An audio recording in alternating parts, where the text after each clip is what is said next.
Big பாஸ்ல contestants எல்லாருமே மறுபடியும் அர்ச்சனாவை டார்கெட் பண்ண ஸ்டார்ட் பண்ணிட்டாங்க. சமீப காலமாக நம்மளால் பார்க்க முடியுது, அர்ச்சனா எந்த வேலையுமே செய்கிறதில்ல. அப்படியே ஏதாவது ஒரு வேலை செஞ்சாலுமே அவங்க இன்னொருத்தவங்கள டிபெண்ட் பண்ணியிருக்காங்க. இன்னும் 4 பேத்துக்கு வேலை கொடுக்குறாங்க.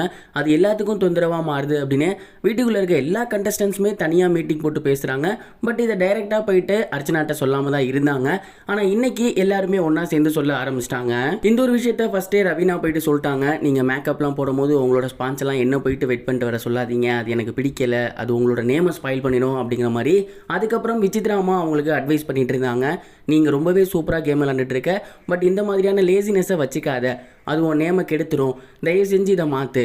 இது மட்டும் கிடையாது, உன் தங்கச்சி வீட்டுக்குள்ளே வந்தப்ப அவளை ட்ரீட் பண்ண விதமுமே சரியில்லை, அவள்கிட்ட போய் சாரி கேளு அப்படின்னு சொன்னாங்க. உடனே அர்ச்சனா சொன்னாங்க, நோ மேம், அதுதான் எங்களோட லவ் லாங்குவேஜ், நான் வீட்டில் அவளை அப்படி தான் வேலை வாங்கியிருக்கேன், நாங்கள் 2 பேரும் கட்டி பிடிச்சி கொஞ்சிக்கிட்டதெல்லாம் கிடையாது, இந்த மாதிரி தான் இருப்போம். நான் மட்டும் கிடையாது, எல்லாருமே வீட்டில் அப்படி தான் இருப்பாங்க, யாருமே இங்கே பர்ஃபெக்ட்லாம் கிடையாது, குறிப்பாக நான் பர்ஃபெக்ட்லாம் கிடையவே கிடையாது அப்படின்னு சொல்கிறாங்க.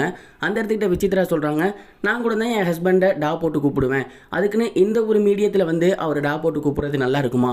மரியாதையாக தான் கூப்பிடணும். அதே மாதிரி தான் உன் சிஸ்டரை நீ வீட்டில் எப்படி வேணால் வேலை வாங்கிக்கோ, பட் இங்கே அப்படி வேலை வாங்காத.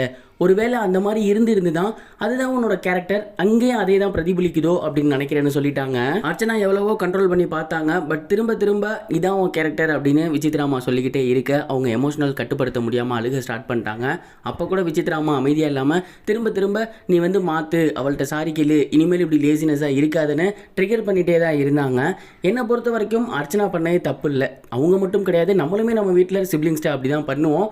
அவங்க புருஷனை டா போடாததுக்கும் சிப்ளிங்ஸ்ட்டு அப்படி இருக்கிறதுக்கும் என்ன ஒத்துமை அப்படின்னு எனக்கு தெரியலை. அர்ச்சனா பிக் பாஸ் வீட்டில் வேலை செய்யலை அப்படின்னு சொல்கிறாங்களா நியாயம், ஆனால் சிஸ்டர்கிட்ட அப்படிலாம் இருக்காதுன்னு சொல்கிறது எந்த நியாயம்னு எனக்கு தெரியல. இதை பற்றி நீங்கள் என்ன நினைக்கிறீங்க? உங்களோட தாட் என்ன? அதை கமெண்ட் பாக்ஸில் ஷேர் பண்ணுங்கள். இது வரைக்கும் கனெக்டிங் டிவிக்கு சப்ஸ்கிரைப் பண்ணனா மறக்காமல் சப்ஸ்கிரைப் பண்ணிக்கங்க. உடனடி அப்டேட்ஸ் பெறுவதற்கு நோட்டிஃபிகேஷன் பெல்லையும் கிளிக் பண்ணிக்கங்க.